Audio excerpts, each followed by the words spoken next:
হয়েছিল 4 পাতার অঙ্কেরই 1 থেকে 4 পর্যন্ত। আজকে করানো হবে এই 5 থেকে 8 পর্যন্ত অঙ্ক।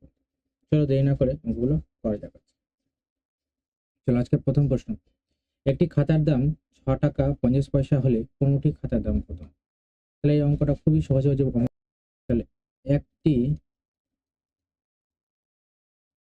খাতার দাম 6.50 টাকা, তাহলে 15টি খাতার দাম হবে, গুণ হয়ে যাবে 15 গুণ 6.50 টাকা। আমরা গুণ করে দেবো। যদি আমরা গুণ করি তাহলে 15 শূন্য, 15 শূন্য দিয়ে গুণ করলে 0, আবার 15কে 5 দিয়ে গুণ, 15 5 75, 5 হাতে 7। আমরা খুব সহজে করি, সঠিক একদম জানি। 15 ঘরের নামটা জানি বলে আমরা 15 দিয়ে রাইট করে দিচ্ছি। 15 5 75, 5 হাতে 7, 15 6 90, 90 7 97, দুটা উপর দশমিক আছে, দুটা উপর দশমিক, তাহলে এত টাকা। আর আমরা যদি ডিটেলসে করি এটাই আমাদের উত্তর। তাহলে অতএব দিয়ে লিখে দিব 15টি খাতার দাম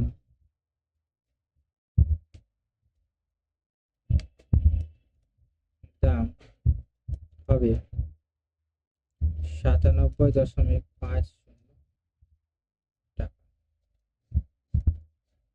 যদি আমরা এই গুণটাকে যদি আমি বড় করে করতে চাই,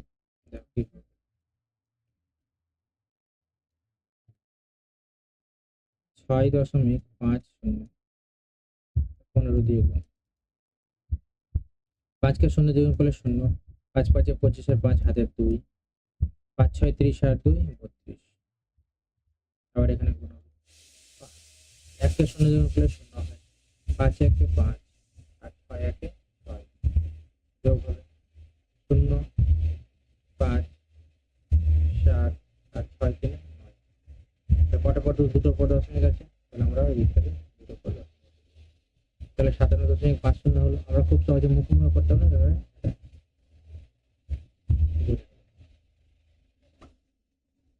চলো পরের অঙ্ক, একটি বাক্সে 12টি চিনির প্যাকেট আছে, প্রতি প্যাকেটের ওজন 2.84 কিগ্রা। বাক্স এবং প্যাকেটগুলির মোট ওজন 36 কিগ্রা হলে হিসাব করে দেখি বাক্সের ওজন।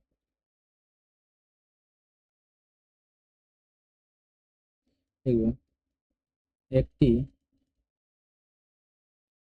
বাক্সে 12টি চিনির প্যাকেট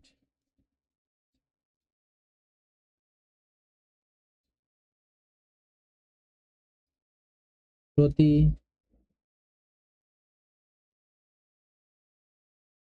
প্যাকেটের ওজন 2.84 কিগ্রা। তাহলে একটা প্রতি প্যাকেটের ওজন বলে দিয়েছি 2.84, তাহলে 12টা প্যাকেটের দাম কত হবে? এখানে 12টা বলে দিয়েছি না, 12টি প্যাকেট আছে, তাহলে 12টা প্যাকেটের দাম কত হবে? 12টি প্যাকেটের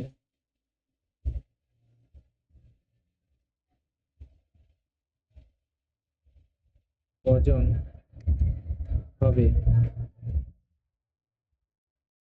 2.84 গুণ 12 কিগ্রা। তাহলে আমরা আবার 12 গুণের নামটা জানি বলে আমি একবারে গুণ করে দেবো। 12কে 4 দিয়ে গুণ করবো, 12কে 4 দিয়ে গুণ করবো, 12 4 48 8, 48 8 হাতের থাকলো 4। আবার 12কে 8 দিয়ে গুণ করবো, 12 8 96, 96 আর 4 100 হাতের 100 শূন্য বসলে হাতের থাকলো 10। আবার 12 দিয়ে 24 7 34।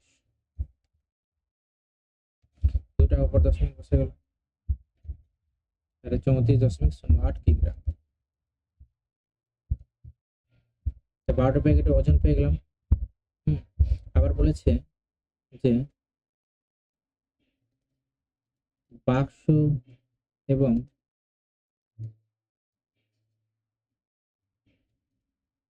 প্যাকেট গুলির মোট ওজন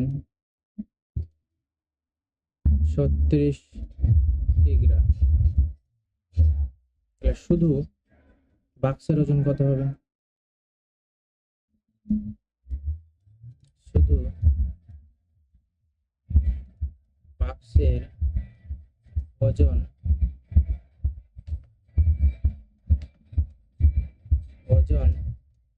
হবে 36.00 কিগ্রা থেকে 34.08 কিগ্রা বাদ দিয়ে দিবে।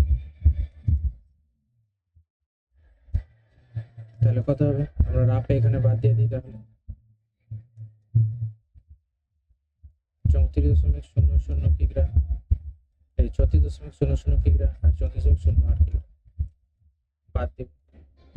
তাহলে 10 থেকে 8 বাদ দিলে কত হবে? 2। এখানে 1 দিয়ে দিলাম, তাহলে আবার 10 থেকে 1 বাদ দিলে 9, মানে 1 ঘুরিয়ে 4কে দিলাম 5 হইল, তাহলে 6 থেকে 5 বাদ 1, তাহলে কত হবে? 1.92 কিগ্রা। তাহলে শুধু বাক্সের ওজন কত পেলাম আমরা? অর্থাৎ দিয়ে কি লিখব? শুধু বাক্সের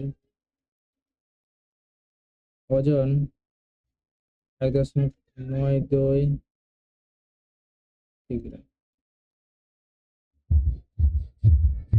7 নম্বর অঙ্ক, এক বস্তা চালের পরিমাণে 0.75 অংশের দাম 1800 টাকা হলে তার 0.75 অংশের দাম কত হবে? তাহলে 0.75 অংশের দাম 1800 টাকা। তাহলে 1 অংশের দাম কত হবে? 1 অংশের দাম হবে 1800 বাই 75, 0.75 টাকা। তাহলে 15 অংশ দাম কত হবে?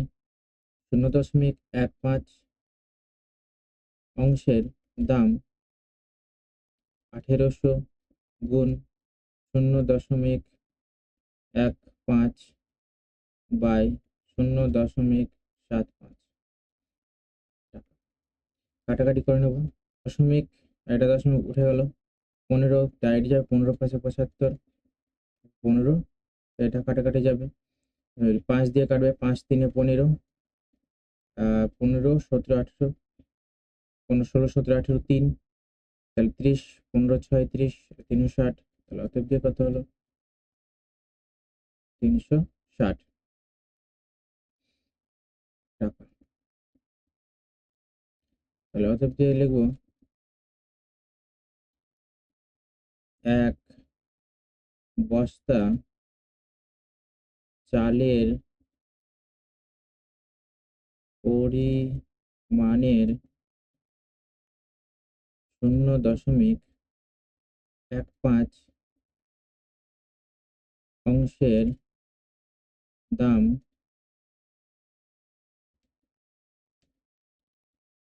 360 টাকা। অনিতা তার জমির পরিমাণের অর্ধেকের 7/8 অংশ নিজের ভাইকে দিয়েছেন এবং বাকি জমি 3 ছেলেকে সমানভাগে ভাগ করে দিলেন। প্রত্যেক ছেলে কত অংশ জমি পেল তা একটি চিত্রের সাহায্যে দেখো। এটুকুটা হলো একটা মোট জমি, অর্ধেক। 2 ভাগ, 3 ভাগ, 4 ভাগ, 8 ভাগে ভাগ করে দিল। এই 8 ভাগের মধ্যে 7 ভাগ তার ভাইকে দিয়েছে, তাহলে 7 ভাগ বলতে কয়টুকু হবে?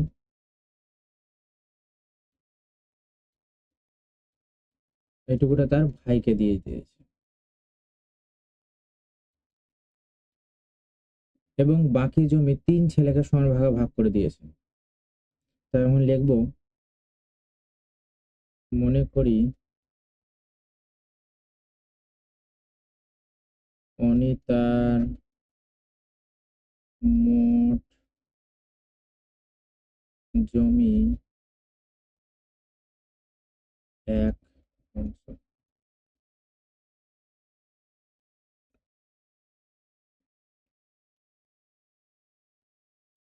অনিতা তার ভাইকে জমি দিয়েছে,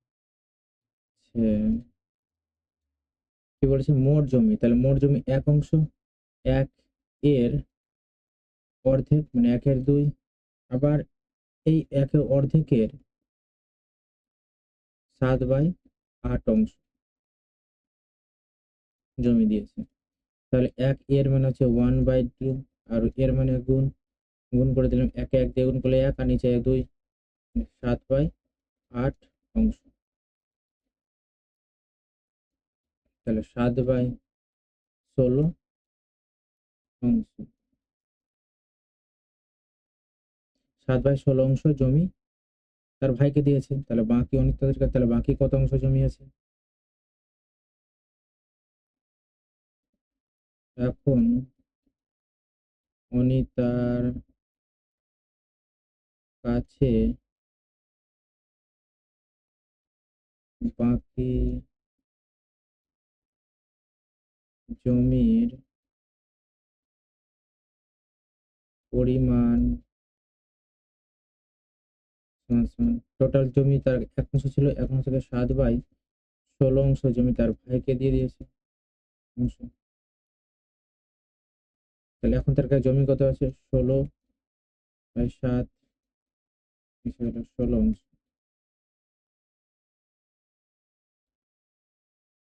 তাহলে 16 থেকে 7 বাদ দিলে কত হয়?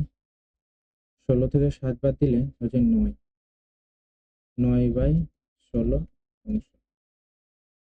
তাহলে অনিতের কাছে 9/16 অংশ জমি পড়ে আছে। এই এই বাকি জমিটা তার 3 ছেলেকে সমান ভাগে ভাগ করে দিয়েছে। এরপরে লিখব, বাকি জমি, বাকি জমি অনিতা তার 3 ছেলেকে সমান ভাগে ভাগ করে দিলেন।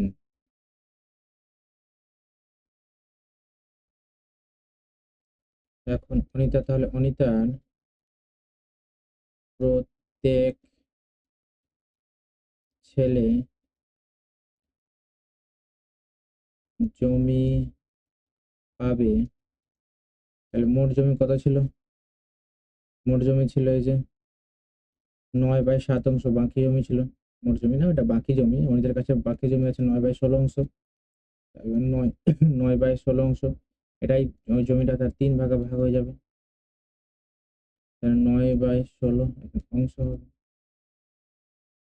9/16 ভাগটা গুণ হয়ে যাবে, গুণ হয়ে গেলে 3টা উল্টে যাবে, তাহলে 1/3 হয়ে যাবে অংশ, কাটাকাটি যাবে, তাহলে 3×3=9, তাহলে কত পেলাম? 3/16 অংশ। আশা করি বুঝতে পারছো তোমরা। তাহলে অতএব দিয়ে কি লিখবো? কি বলেছে, প্রত্যেক ছেলে কত অংশ জমি পেল? তাহলে অতএব দিয়ে লিখবো, অনিতার প্রত্যেক ছেলে 3/16 অংশ জমি পেল। চলো আজকে এত পর্যন্তই, এরপরে আবার নিয়ে আসবো আমরা বসে দেখি 1.1 এরই পরের ধাপ বা পরের প্রশ্ন করো।